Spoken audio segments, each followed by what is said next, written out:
Ky është qëndrimi, pra e ka gjetë për tokë partinë, kur e ka marrë? E ka marrë me 13%, mos ta harroj. Po me 13% praktikisht gati edhe pothuajse po e lën.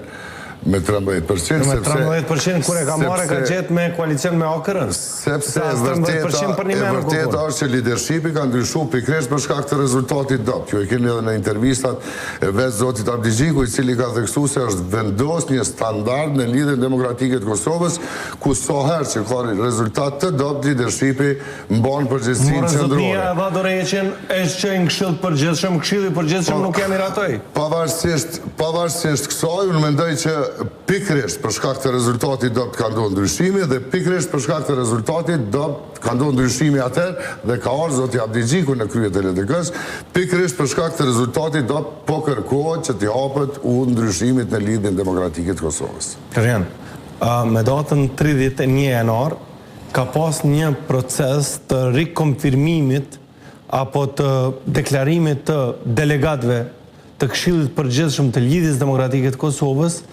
nëse e pranojnë dorëheqjen e dorëzuar nga Lumir Abdigjiku apo jo. Tash, ka ndodhur që kjo, pavarësisht që diferenca ka qenë e vogël, ka prevalu ideja që nuk pranohet dorëheqja e Lumir Abdigjikut. Edhe një vjet është Këshilli i Përgjithshëm që ka me vendos emrin e kryetarit të ri të LDK-s ose kryetarit i vjetër të LDK-s. Çka ju pengon për një vjet me konë krye të partisë edhe më mbledh edhe më organizu ju, edhe me thonë okej, që të e dojmë.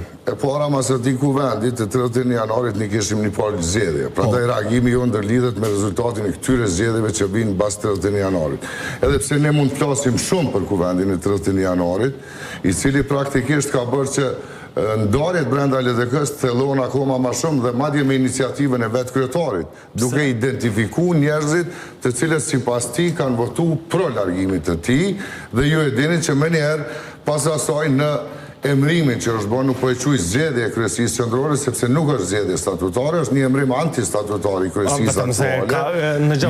Ajo mbledhje 31 janarit e ka miratu edhe një dokument që jep kompetenca të zgjeruara kryetarit. Jo, nuk mund të miratoj asë një kuvend, asë një organ i Lidhjes Demokratike të Kosovës, nuk mund të miratoj autorizime dhe asë një dokument tjetër i cili bie ndesh me statutin e Lidhjes Demokratike të Kosovës.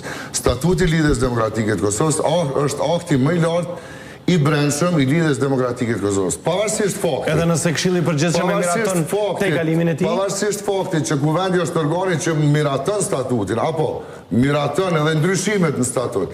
Derisa i njëjti është në fuqi, nuk mund të miratohet asnjë vendim, asnjë dokument, asnjë deklaratë e cila bie ndesh me statutin e Lidhjes Demokratike të Kosovës.